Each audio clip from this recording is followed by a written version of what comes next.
Olá, meu amigo, bom dia, boa tarde, boa noite para você que me acompanha aqui no nosso canal PJE Calc Plus. Meu nome é Viscelmo Alencar e aqui a gente trata sobre sistema PJE Calc, sobre cálculos trabalhistas e outras tecnologias voltadas a essa área.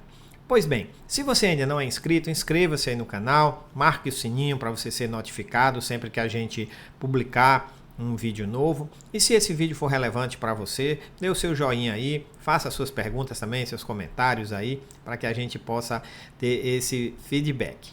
Pois bem, nesse vídeo nós vamos tratar um pouquinho sobre impugnação aos cálculos de liquidação. Antes de a gente tratar propriamente, né, dos itens acerca da impugnação, é importante a gente fazer aqui um breve, vamos dizer assim, resumo, né, do que é essa fase de liquidação, como é que funciona isso no processo do trabalho.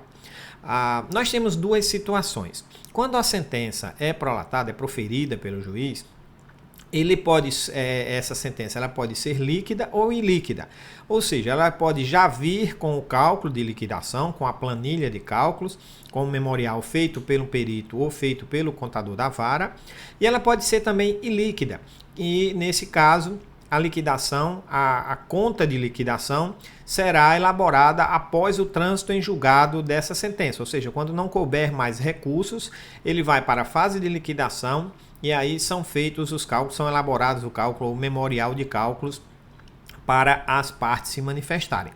Então, se na primeira hipótese, quando a sentença é líquida, ou seja, quando já sai com o memorial de cálculos, não há momento para impugnação no termo técnico da palavra. As eventuais insurgências contra esse memorial, contra essa planilha de cálculo, deve ser feito no momento do recurso apropriado, que no caso são os embargos de declaração ou recurso ordinário. Isso se tratar de um processo na fase de conhecimento. Então, quando sai a sentença, se ela já vier líquida, toda a matéria de cálculo deve ser levantada, deve ser ventilada nos embargos de declaração ou no recurso ordinário. Não cabe mais tratar de cálculos trabalhistas lá na fase de execução ou depois do trânsito em julgado. Pois bem, feitas essas considerações, né, com relação à sentença líquida, no que toca à sentença ilíquida, aquela que saiu sem o memorial de cálculos, aí sim, depois de transitado em julgado, né, o juiz intima, apresenta os cálculos, né, normalmente o perito ou a secretaria da vara juntam os cálculos ao processo e o juiz intima as partes para se manifestarem no prazo de 8 dias sob pena de preclusão, ou seja, se não fizerem naquele prazo, não cabe mais também alegar matéria de cálculo lá na fase de execução. E aí é nesse momento que normalmente nós temos as petições de impugnação aos cálculos de liquidação, nesse prazo de 8 dias, depois que é juntada a planilha e as partes são intimadas para se manifestarem.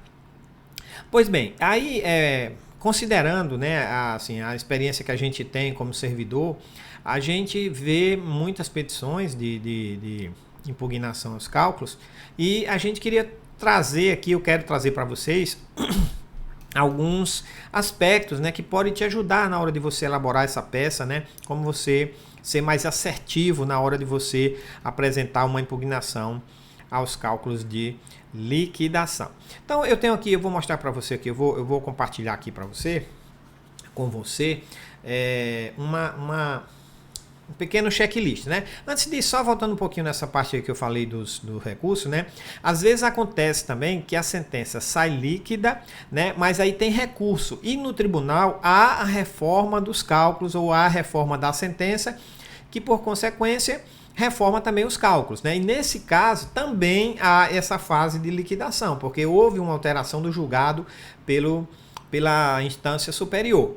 Então, eu vou compartilhar minha tela agora com você para eu elencar aqui um breve checklist de algumas coisas que você pode observar na hora que você estiver fazendo a sua impugnação de cálculos. Pois bem, eu minimizei aqui minha câmera e a gente vai dar uma olhada aqui nesse checklist para eu fazendo aqui alguns comentários. Primeiramente, é importante, quando você for fazer uma impugnação, você ler todas as decisões e despachos do processo. Eu sei que isso parece ser óbvio, mas às vezes a gente vai só em cima da sentença, ou vai só em cima do acórdão para ver ali o que foi deferido, ou vai ali no cálculo, mas às vezes ocorre que numa decisão, por exemplo, numa decisão de embargos de declaração, ou numa decisão às vezes numa simples decisão mesmo, sem ser uma decisão de sentença, há, por exemplo, a aplicação de multas por descumprimento de anotação de CTPS, multa por litigância de má-fé, e isso deve constar no cálculo, e às vezes o cálculo é feito sem observar isso, porque às vezes na correria das varas, na correria dos peritos, eles vão fazer um cálculo, por exemplo, a liquidação, e vão só em cima da sentença, mas foram aplicadas multas ou outras verbas no decorrer do processo. Então, primeira dica aí para você, ler as decisões e despachos na íntegra, todo o processo, baixar o PDF, olhar ponto a ponto. Uma outra dica seria liquidar o cálculo. Por quê? Porque aí quando você faz a liquidação do cálculo, você vê qual foi a diferença do seu cálculo para o cálculo do processo. Eu sei que isso nem sempre é possível, na maioria dos casos não é possível. Por quê? Porque às vezes envolve cartões de ponto de um período longo, envolve uma jornada, uma evolução salarial também complexa, que você vai, né, ter que investir muito tempo nisso, né? Isso valeria até a pena, apesar dessas objeções aí, valeria a pena quando é um valor muito alto. Você tem um cálculo aí de alguns milhões de reais, vale a pena você liquidar para você ver realmente onde estão os gargalos, onde seu cálculo está diferente e se você está equivocado ou se o cálculo do processo está equivocado. Então aqui vamos a algumas matérias também interessantes para a gente atentar com relação à impugnação de cálculos. Primeiramente, né, talvez até a mais óbvia, a que normalmente a gente olha, a parte de juros e correção monetária. Esses dois itens aqui, né, no PJ-Calc, você pode observar na parte que trata de juros e correção monetária. E antes da gente entrar nessa parte aí, é interessante eu vou trazer aqui para você, eu vou compartilhar aqui com você o PJE, não o PJ-Calc. O PJE, mesmo você sendo advogado, aqui na parte nesse menuzinho aqui, né, a partir da versão 2.8 que foi instalado para os advogados recentemente, você tem uma guiazinha chamada aqui, ó, Cálculos do Processo. Nessa guia você tem todos os cálculos que aparecem no processo, tá? E você tem algumas possibilidades aqui. Você pode ver os valores, você pode fazer o download já do arquivo em PDF, ó, já o cálculo completo. E você pode baixar o arquivo PJC. Essa opção aqui é bastante recomendável. Por quê? Porque você vai poder importar esse cálculo do PJ-Calc para o sistema, para o seu sistema PJ-Calc, que você está vendo aqui. Você vai importar ele com todas as verbas, com todas as configurações, com jornada de trabalho, com todas as informações. Então você vai ter uma possibilidade de fazer uma impugnação muito mais assertiva, observando o cálculo original mesmo, qual foi o histórico que foi lançado, quais foram as férias, qual foi os períodos que foram informados, qual a base de cálculo. Isso é bastante relevante. Lembrando aqui, ó, voltando aqui no PJE, você só precisa vir aqui nessa aba Cálculos do Processo e ele vai aparecer aqui todos os cálculos e esses íconezinhos aqui para você acessar o PDF ou para você baixar ou apenas para você ver o valor. Por falar nisso, né, essa parte aqui de cálculos no PJE também é interessante porque os advogados também, as partes, além da Secretaria das Varas, podem juntar os cálculos ao processo, juntando esse arquivo PJC, que é o arquivo que vem do PJ-Calc. Tá? Por quê? É muito comum as partes só juntarem a planilha em PDF. E aí você não consegue ter muita clareza, né? Porque você só tem essa planilha aqui, ó. Né? Essa planilha aqui. Então você não tem como você, assim, é mais difícil, até tem, né? Ali tem todos os elementos, mas é mais fácil você olhar a configuração real do processo dentro do PJE. Então, como é que isso é feito? Aqui, ó, se você tiver aqui, quando você vai juntar, né, no caso do advogado, para o servidor aparece aqui anexar documentos, mas para o advogado, salvo engano, é anexar petição, né, ou peticionar, alguma coisa assim, no painel do advogado. E aqui, ó, qual é o segredo? Deixa eu só aqui, eu estou aqui com uma extensão que ela fica meio aqui estranha, mas está aqui.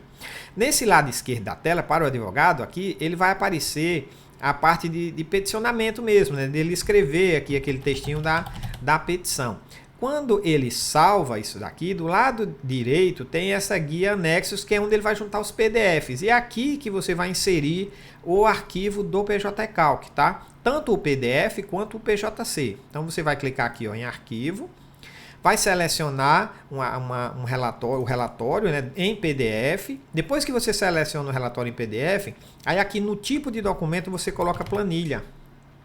Ó, planilha de cálculos. Aí ele vai abrir aqui a opção para você marcar o credor, o devedor e para você inserir, ó, o arquivo PJC do seu cálculo, tá? Então se você vier aqui, ó, selecionar o arquivo PJC e depois você salva, que ele vai anexar, depois de você preencher essas partes aqui. Então é assim que, por essa razão, você fazendo o cálculo dessa maneira, você fazendo a juntada dessa forma, ele vai exatamente aparecer aqui nessa aba de cálculos. Então, voltando aqui para o nosso checklist, então, os juros e correção monetária, né, você deve observar nessa parte aqui, ó, correção, juros e multa, tá? Aqui que tem a configuração tanto da correção monetária como dos juros de mora. E aí é muito mais fácil você olhar por aqui, você ter certeza que as configurações estão corretas do que pelo cálculo, né? Embora isso possa ser também aqui, vou baixar aqui esse cálculo aqui, ó, para a gente dar uma olhada nessa parte. Aqui no memorial de cálculo, onde é que eu vejo isso? Eu vejo aqui, ó, na parte de critério da atualização e fundamentação legal, nessa parte aqui, ó. Então aqui tem qual foi o índice, ó, o valor corrigido pelo IPCA-E até 11 de maio de 2021 e por Selic a partir de 12 de maio de 2021. Você vê também aqui no PJ-Calc, né, a parte toda a parte aqui em dados específicos, a parte da contribuição previdenciária, das custas judiciais, qual o tipo de correção que está sendo utilizado, né, a parte da contribuição previdenciária, certo? Então, é bastante interessante você baixar esse arquivo e você verificar isso, tá? O próximo item aqui, né, é aplicação da súmula 439 do TST, tá? O que é que ocorre aqui, ó? Quando você cria uma verba por indenização por danos morais, como é esse caso aqui, ó, indenização por dano moral, você tem aqui a aplicação da súmula 439 do TST. Isso daqui, ela tem relevância para o tipo para a data que inicia a atualização monetária. Por exemplo, se ficar marcado aqui, ele vai, qualquer verba que ultrapasse a data do ajuizamento da reclamação, ela será corrigida a partir da data da verba, a partir dessa data que você inserir aqui. E o juro de mora a partir do ajuizamento. Se você marcar não, ele vai pegar tanto o juro como a correção monetária a partir da verba. Então, isso aqui é importante para você ver dependendo do tipo de verba. Isso aqui, normalmente, como é padrão, dificilmente tem erro nessa parte aqui. Mas se for erro, juros regressivos, ou seja, se eu tiver verbas que ultrapassam a data do ajuizamento da reclamação, aí isso aqui tem que ser marcado também, pode ser que não esteja marcado, tá? Então é bom você só ficar atento para isso. Bom, o entendimento do STF tem muito a ver com essa parte aqui de juros e correção monetária, né? Eu estou me referindo aí à DC 5862 lá do STF, que a gente já está cansado de saber que agora aplica-se a Selic aos cálculos trabalhistas, né? A partir do ajuizamento da reclamação, IPCA-E na fase processual, e aí você na fase pré-processual, né?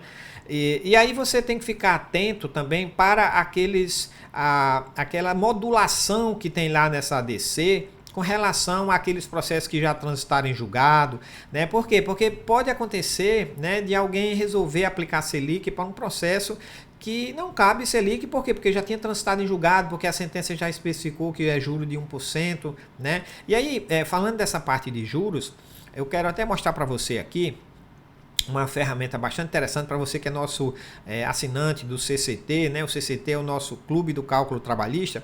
Eu vou mostrar aqui para você, vou abrir aqui, vou pausar um pouquinho o vídeo e vou abrir o site para a gente dar uma olhadinha aqui. Ó, você digitando aí no seu navegador cct.ensinoplus.com.br, você vai cair nessa tela aqui que é o nosso Clube do Cálculo Trabalhista. Aqui você já vai ter uma noção de como funciona, né, a plataforma, né, os planos aqui para assinatura, as funcionalidades que você tem dentro da plataforma aqui, né, tem várias funcionalidades, algumas avaliações de alguns alunos, os números da plataforma, nós temos mais de 350 aulas nessa plataforma, tem jurisprudência, tem e-book, tem podcast, tem modelos de cálculo no PJ Calc, mais de 3.000 minutos de aulas, e mais de 2.600 alunos cadastrados. Aqui são os cursos que nós temos aqui. Você assinando, você terá acesso na íntegra a todos esses cursos. Aqui os podcasts que você tem. Basta você entrar aí no seu navegador cct.ensinoplus.com.br. Eu vou agora fazer um login aqui para mostrar uma coisa interessante aqui para vocês. Pronto, eu entrei aqui na plataforma, né? Aqui tem os mesmos números, né? Aqui, ó, tem uma nova funcionalidade que é essa parte aqui de atualização, que pode ser bastante útil para você, porque você pode inserir aqui, por exemplo, uma atualização, digamos que você esteja fazendo um cálculo aí de 2018 até, vamos botar aqui, 2020, né? Então você está fazendo um cálculo desse período, você pode lançar aqui um valor, R$10.000, por exemplo, e o sistema traz para a gente aqui, deixa eu ver aqui.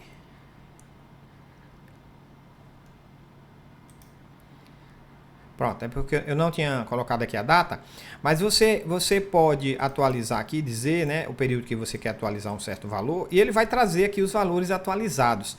Por que eu estou mostrando isso para você? Ele traz aqui uma atualização pela TR, pelo IPCAE e pela Selic Simples desse período aqui. Esses 10.000 de 2018 até 2022, nós teríamos esses valores aqui. Por quê? Porque dependendo da variação desses índices, talvez não compense você impugnar essa parte dos juros de mora da correção monetária. Tipo assim, eu vou defender, eu vou impugnar porque deve ser aplicada a Selic. Por quê?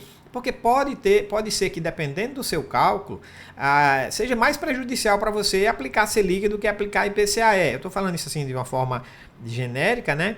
Mas, por exemplo, o IPCAE, nesse caso aqui que a gente botou, a TR, ó, deu uma atualização ínfima aqui, R$63, né? O IPCAE já deu 12.723 e a Selic Simples deu 12.023. Nesse caso aqui, a aplicação da Selic, né? Acho que na maioria dos casos a aplicação da Selic é mais benéfica para a reclamada, né? Então é bom ficar o reclamante, por exemplo, não impugnar, não fazer esse tipo de impugnação se ele não tiver certeza que ele não vai ter um ganho com isso, né? Porque pode ser que haja uma variação em determinado período, dependendo do cálculo, que o IPCAE dê menos do que a Selic, né? Isso não é impossível. Então aqui a gente tem essa parte aqui que pode ajudar você também nessa parte de impugnação.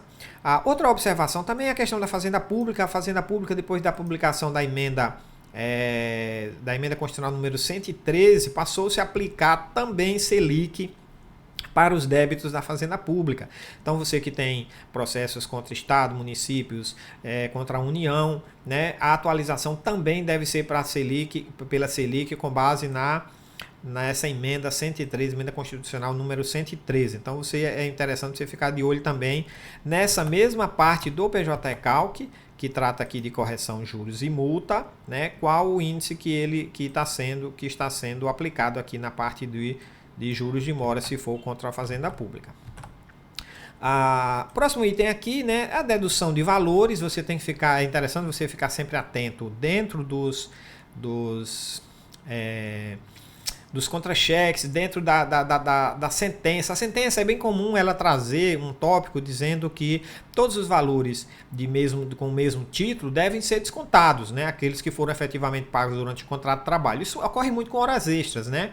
A empresa pagava horas extras, mas não pagava da forma correta. E a sentença manda calcular todas as horas extras, mas manda deduzir. Isso às vezes é esquecido, né? Não são lançados esses valores que estão lá. Então é importante você ficar atento para isso. Essa dedução também pode envolver cálculos, pode envolver valores pagos durante a rescisão do contrato de trabalho, né? Na hora da rescisão há pagamentos e a sentença às vezes manda deduzir e se não mandar, aí caberia embargo de declaração, se foi aventado isso durante o processo, né? Mas é importante ficar ligado também nessa questão das deduções de valores. Atualização de honorários é interessante, mas do PJE, na hora que a gente está fazendo o cálculo mesmo aqui dos honorários, ó, quando você cria aqui um novo cálculo de honorários, né, e você diz que é um valor calculado, 5%, né, você deve ficar atento aqui para essa base de apuração, tá? Porque, obviamente, se os honorários forem sobre o valor bruto, vai ser um valor superior a essa informação aqui, ó, se for o bruto menos a contribuição social, tá? Então, é bom você ficar ligado. Normalmente, a prática manda que a gente aplique aqui sobre o bruto, né? Não descontando a cota parte, né? Essa contribuição social aqui é a contribuição à cota parte do reclamante, né? Então, é bom você ficar, né? Isso aqui pode ser um motivo também de impugnação. Aqui você iria preencher os dados do advogado e aqui nessa tela ele não traz a parte de atualização desses honorários. Isso ocorre mais quando você vai lançar um novo cálculo externo, né? Ou seja, um cálculo que não nasceu no PJE Calc, que você vai transportar, você usando a funcionalidade do novo cálculo externo. Isso vai... tem a opção de você marcar lá qual tipo de correção que você vai aplicar aos honorários, né? Mas aqui nesse caso não vai ter. Aqui seria, em vez, na verdade, de atualização, né? Seria a base de cálculos, né? Dos honorários, tá? Essa tela aqui, eu vou deixar esse checklist para você aqui nos comentários desse vídeo, tá certo? Na parte aqui do vídeo. Esse sistema que eu estou usando aqui é o sistema Notion. Se você não conhece, eu recomendo que você assista algumas aulas dele no YouTube. Ele pode ser bastante útil na parte de gestão de documentação, gestão de conhecimento, né? Ele é bem interessante. Juros decrescentes, eu já falei que é o mesmo caso dessa súmula 439, né? Porque os juros, às vezes, nós temos uma situação, por exemplo, que o empregado continua trabalhando, mas que ele ajuizou a reclamação. E aí as verbas vêm durante o contrato de trabalho e ultrapassa a parte do ajuizamento da reclamação, vem até os dias atuais. Então, não é justo, por exemplo, que uma parcela que venceu mês passado tenha o mesmo juros ou o juro venha lá do ajuizamento, porque ela só está atrasada um mês. Então, esse juro deve ser só apenas de um mês e não desde a época do ajuizamento. Isso são juros decrescentes. Para fazer essa aplicação, a gente manipula aquela configuração lá da súmula 439 dentro das verbas aqui, ó. Você vindo aqui dentro da verba, tem essa parte aqui, ó, aplicar juro da súmula 439 do TST. A data de liquidação e o início da correção, né? Isso aqui que eu estou me referindo é você vir aqui nessa parte de quando você vai liquidar o cálculo, né? A gente não dá muita atenção para essa tela, né? A gente só bota a data aqui e preenche, mas aqui tem umas opções aqui relacionadas à acumulação dos índices de correção. Por padrão, ele traz aqui que a gente vai pegar o índice do mês subsequente, né, em razão da determinação legal de que os salários podem ser pagos até o 5º dia útil do mês subsequente. Então a gente pega o índice do mês subsequente. Isso é mais prejudicial para o reclamante. Mas eu acho que, por padrão, o PJ Calc deveria trazer essa opção aqui, ó, a partir do mês subsequente ao vencimento das verbas mensais e a partir do mês do vencimento das verbas anuais e rescisórias, porque não faz sentido essas verbas anuais e rescisórias a gente pegar o índice do mês subsequente, tá? Então aqui também isso aqui pode ser um motivo de impugnação de cálculos. A contribuição social, né? Isso aqui para quem é advogado do reclamado é bastante interessante. Por exemplo, se a empresa for optando do Simples, se ela tiver aquele sistema de desoneração de folha de pagamento, em que a contribuição da parte dela é paga sobre o faturamento e não sobre a folha de pagamento. Então é bom você ficar atento a isso. Caso de empregado doméstico, né? Por quê? Porque é muito comum na correria do dia a dia os cálculos serem feitos aqui na parte da contribuição previdenciária, isso aqui ficar por padrão. E notem aqui que por padrão o sistema traz 20% de contribuição para a empresa, 3% de SAT, às vezes é um escritório que não faz sentido o SAT ser 3%, que é o seguro de acidente de trabalho. Então isso aqui vai majorar o cálculo consideravelmente. Então é importante você ficar de olho aqui qual foi essa configuração. E até se for utilizada a atividade econômica correta, se for empregado doméstico, se foi marcado aqui, nós sabemos que temos alíquotas diferenciadas para empregado doméstico, se for observado o período do simples, isso pode ser um ponto de impugnação também na sua petição. Verificar se as férias foram lançadas corretamente, né? Isso pode gerar problemas em horas extras, por exemplo, porque se você pegar aqui as férias, por padrão, o sistema vai pegar as férias no último mês do período concessivo das férias, mas isso pode ter algum reflexo nas horas extras, né?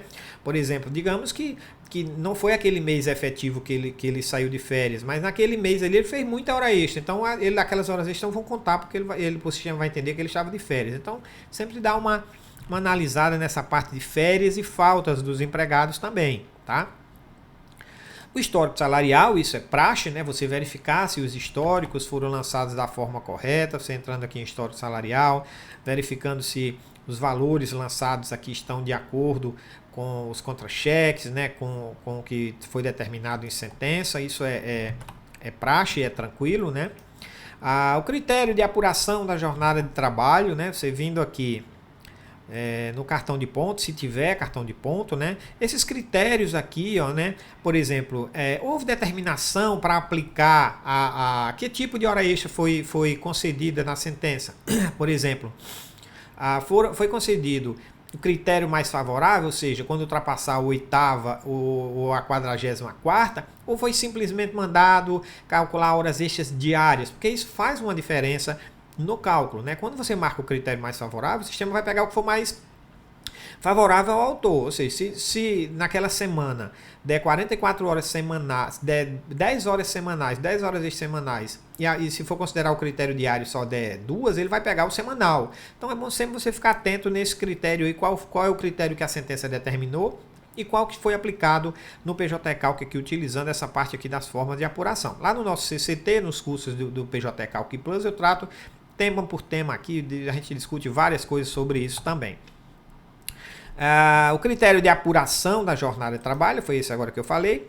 Limitação de cálculos à inicial. Então, se você é advogado do reclamado, fique muito atento a isso, porque se o juiz na sentença determinou que houvesse limitação aos cálculos da inicial, né, você tem que ficar atento se o cálculo observou isso, né? Se o advogado pediu, por exemplo, R$5.000 de horas extras, né? Horas extras é mais complexo, né? Porque às vezes o juiz entende que, embora ele tenha pedido, é só para fins estimativos, né?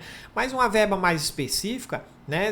Que o reclamante pediu 5.000 e o cálculo deu 7.000, né? Não foi. Isso é muito comum do calculista esquecer de fazer essa comparação da inicial, do que foi pedido na inicial, né? Com o que foi deferido na sentença e no cálculo, tá? Então é bom você ficar ligado nisso aqui também. Honorários sucumbenciais eu já falei, né? Base de cálculo e atualização. Ficar atento à prescrição também, não custa nada, né? Ver se a sentença mandou aplicar a prescrição, se o cálculo fez essa limitação do período ao período da prescrição, né? A base de cálculo da multa do artigo 467, isso porque tem muitos pensamentos divergentes com relação a isso, né? Se o juiz deixou amarradinho lá, qual é a base de cálculo dessa multa? Por exemplo, aviso prévio, indenizado, férias indenizadas, entra as férias simples ou não entra as férias simples, né? No caso da multa de 40% do FGTS, entra nessa base ou não? Então, olhar com bastante calma a sentença lá e ver se no cálculo também foi observada essa mesma paridade, aí, essa regra da base de cálculo da multa do artigo 467 da CLT. Análise do cálculo do FGTS, né? E aí é bastante comum que haja depósitos parciais e que esses depósitos não sejam deduzidos no cálculo, né? E aí você tem que olhar com toda calma, tanto aqui na parte do FGTS. Normalmente nessa parte aqui é inserido o valor que está lá na conta vinculada do empregado, né? E aqui na parte de ocorrências também pode aparecer aqui em valor recolhido, nessa coluna de valor recolhido, os valores que efetivamente foram depositados. Então é importante você sempre dar uma visitada nessa página aqui, dar uma olhada se está tudo certinho aqui, qual a base de cálculo da multa aqui, quando você marca a multa do FGTS. No nosso curso a gente mostra como é que funciona isso daqui, sobre qual o item que está marcado aqui, se está de acordo com o que está na sentença, né? Nós não vamos entrar nesse mérito aqui para não alongar muito, mas eu recomendo que você conheça o nosso curso PJ Calc Plus, que a gente trata de todos esses assuntos. A parte de comissionista, horas extras de comissionista, né, pode ocorrer de não ser aplicada a súmula 340 do TST. O juiz aplica na sentença, mas o calculista não aplica. Que é o quê? Que no caso dos comissionistas mistos, né, a parte variável das horas extras não é a hora extra cheia, não tem aquele multiplicador 1,5, é apenas 0,5. E o divisor não é 220, é a quantidade de horas trabalhadas em cada um dos meses. Então, ficar ligado nisso aí também. No nosso curso, a gente tem aulas e simulações específicas sobre cálculo de comissionista. Intrajornada, intervalos e reflexos, né? E aqui nessa parte de intrajornada é bom você ficar atento, voltando aqui no cartão de ponto, para essa parte aqui do intervalo, né, do parágrafo 4º do artigo 71 da CLT. Por quê? Porque até a reforma trabalhista ele tem reflexos, né, nas demais verbas e também tem um outro ponto que me fugiu agora. Tem os reflexos, sim, e a hora tem que ser cheia. Mesmo que o empregado tenha usufruído 30, 40 minutos de intervalo, ele tem direito a receber a hora cheia. E a partir da promulgação da reforma, 11 de novembro de 2017, ele recebe só a diferença e não tem reflexos. Então é bom você ficar atento. Essa parte da hora, se ela é cheia ou se ela é só a diferença, o sistema PJ Cálculo já faz automático, ele já vai fazer essa contagem certinha.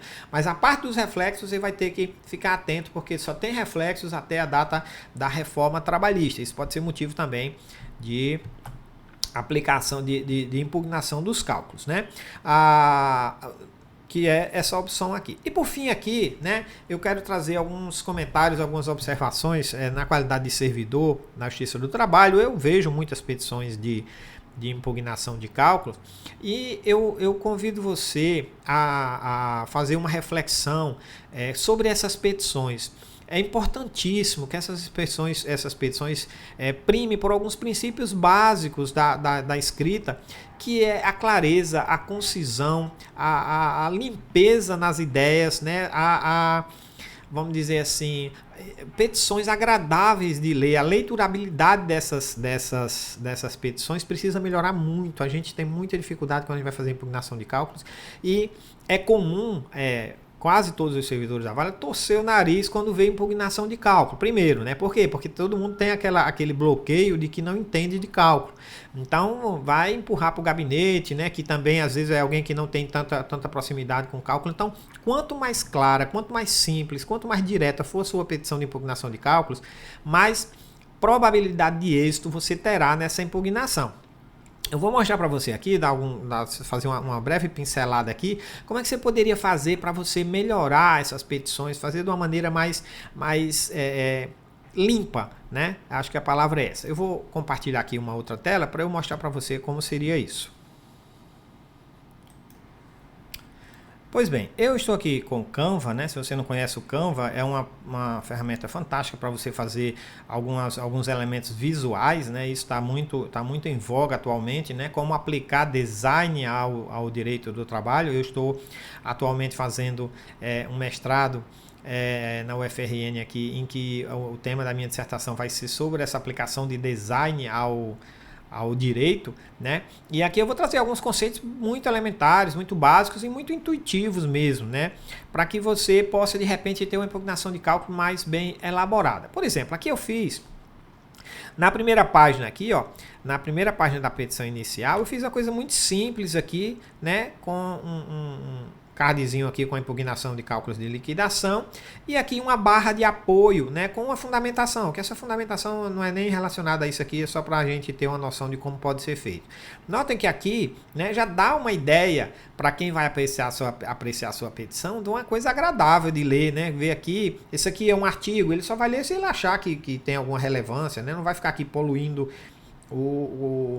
a petição aqui nessa primeira página. Você pode inserir aqui outras informações que você queira, assim, iniciais, né, aqui na parte dessa impugnação.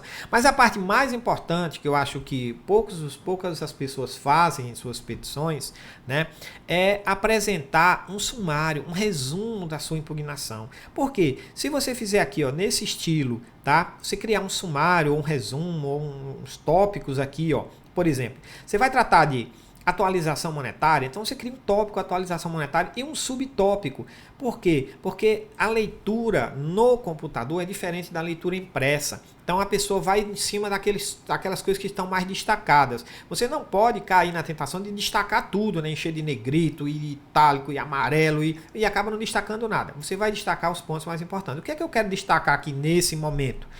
Eu quero destacar o que é que eu vou impugnar. Então eu vou impugnar a atualização monetária, base de cálculo do FGTS, horas extras pagas, limitação de valores, hora extra de comissionista. Eu crio aqui uns subtópicos, também num tamanhozinho maior, obedecendo a um critério de hierarquia aqui das fontes, que a pessoa vai pegar primeiro o item maior, depois ele vai para o menorzinho, depois, se ela se interessar, ela vai para esse texto aqui, que é menorzinho, né? Aqui eu botei menor, você pode destacar mais. E aqui tem alguns princípios do design que pode ser aplicado. O princípio da, vamos dizer assim, da respiração. É importante que os textos fiquem separados para dar aquele momento de respiração, não ficar aquela coisa apinhada, né? Aquele monte de texto junto, às vezes coisas desnecessárias, na maioria das vezes. São coisas supérfluas, palavras que não vão acrescentar em nada naquilo que você quer dizer. Então, eu recomendo que você crie um sumáriozinho aqui. Por quê? Nesse momento, quando o servidor pegar, quando o juiz pegar, quando o assistente pegar, ele já sabe o que você está impugnando. Então, ele já vai meio que se preparando aqui. Ele está discutindo aqui só a parte da aplicação da DC 58 do STF. Então, vou ver se aplicou ou não. Aqui ele está discutindo tal coisa. E aqui, nas páginas seguintes, você pode utilizar vários elementos como esse aqui, que é uma evolução no tempo, né? Se for necessário, você pode usar infográfico, você pode usar tabelas, você pode fazer prints do PJE, aqui é a parte de fundamentação legal do PJE, deixa eu dar um zoom aqui. Né? Você pode jogar aqui e destacar os pontos que você está mostrando. Você pode fazer quadros comparativos, né? Mas use os elementos visuais com cuidado, com parcimônia, mas use também um texto agradável, com a fonte agradável também. Notem que aqui você tem uns espaços entre uns parágrafos e outros, parágrafos curtos, diretos, objetivos, porque isso vai facilitar a apreciação da sua impugnação. Agora, se a sua impugnação for sem razão, for para ganhar tempo, aí você vai usar aquele velho modelo antigo e provavelmente vai ser improcedente e você vai receber talvez uma multa por litigância de má-fé. Então, é importante que você atente para o modelo da sua petição de impugnação de cálculos. Crie, aqui esse modelo aqui, eu já estava aqui fazendo uma petição inicial, né, já segue esse mesmo roteiro, né, usando essas barras de apoio, usando elementos visuais. Tá? Isso é uma dica que isso está sendo muito aplicado, e você como calculista, isso aqui você pode aplicar inclusive aos seus laudos. Um laudo feito nesses moldes, bem elaborado, bem descrito, bem resumido, que facilite a leitura, com certeza ele será muito melhor apreciado, e você, numa petição dessa aqui, dificilmente o juiz vai esquecer de algum desses itens aqui. Por quê? Porque já está na cara dele aqui logo no começo. Não deixe para botar lá no final, mesmo que você coloque lá no final também, mas faça essa observação aqui no começo, faça esse resumo, esse sumário, de acordo com o modelo que você achar mais interessante. Eu recomendo aqui a utilização do sistema canva.com, da plataforma canva.com. Pois bem, meus amigos, era isso que eu queria trazer para vocês. Eu vou deixar aqui nos comentários, né, esse checklist que eu fiz para você. Vou salvar também essa petiçãozinha aqui, só para você usar, assim, para você ter uma noção, né? Mas existem técnicas muito mais avançadas, pessoas com conhecimentos mais aprofundados. Eu estou estudando ainda essa matéria, como eu disse, é objeto da minha dissertação de mestrado, mas eu ainda não tenho conhecimento suficiente para trabalhar mais profundamente esses elementos. Mas eu agradeço demais a sua compreensão, a sua paciência até aqui agora. Espero que esse vídeo tenha te ajudado, né? Recomendo também que você conheça os nossos produtos, o nosso CCT. Eu tenho também um manual que eu vou...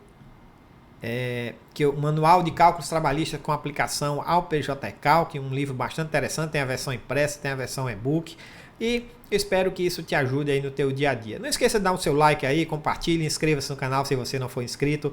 Um grande e forte abraço para você e até a próxima. Tchau, tchau.